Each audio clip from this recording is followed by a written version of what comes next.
Welcome back to Mark Fisher Outdoors, everybody. Thanks for tuning in. I think most of you know that I store boats for some of my buddies here on the Fox Channel Lakes. Well, I had a buddy who came in and he asked a question. He had a transom saver on his boat. He said, Mark, do you use a transom saver or do you use a motor toter on your boat? And how come you don't use a transom saver? So he was using that language to distinguish in his mind two different tools. One is the big long bar that goes from the lower unit to the trailer, and the other is the device that I use, which kind of just secures the motor, what he called a motor toter.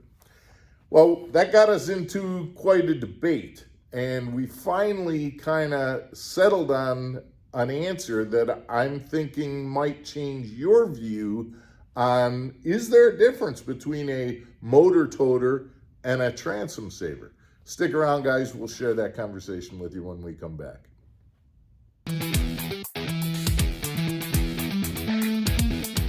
Welcome back to Mark Fisher Outdoors, everybody. I'm Mark Fisher. So like I said, this conversation is there a difference between a transom saver and a motor toter? Well, the term transom saver, right in and of itself, is kind of what I'm going to call an old-fashioned term. The idea in your head is that you are preventing wear and tear on your transom because you are bracing the lower unit, which when you're traveling down the road is tilted, and you're bracing that weight that's sticking out farther out by using a transom saver, by using a pole that attaches to the lower unit and goes to your trailer. Now, the reality is that a majority of people use what we're terming here as a motor toter, where that weight is braced, instead of being braced all the way from the lower unit to the trailer, it's being braced from the lower unit to the transom. And a lot of people will say, well, that's not helping your transom at all. You're still putting that wear, that weight, that bouncing onto your transom.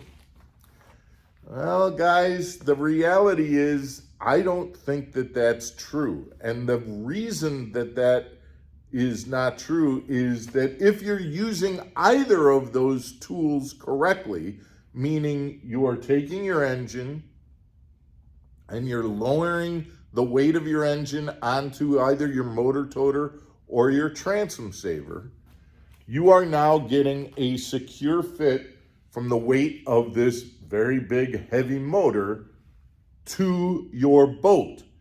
And now, as long as you secure your boat to your trailer using your straps, your boat is now connected to your trailer. Meaning if your trailer is running along the road and hits a bump, well, your boat is going to go with it.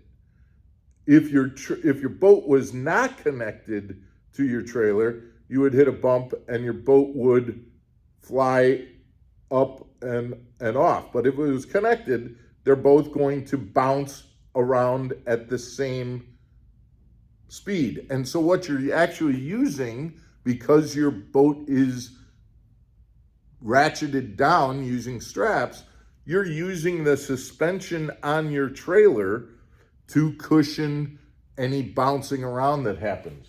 Yes, your engine is bouncing, but it is being cushioned by the suspension on your trailer. And it's being cushioned equally because you're using either a motor toter or a transom saver. That movement is not being put onto your transom in a way that is going to damage or hurt your transom, as long as you're using one of those tools and your boat is actually strapped down.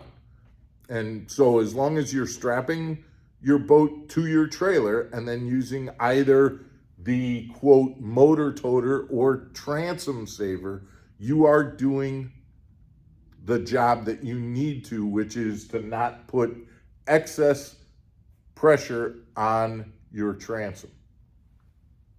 This was the explanation that I gave to my buddy, and once we talked about it, he was kind of like, okay, I get it, I see it. I'm still going to stick with my transom saver, but I understand what you're saying.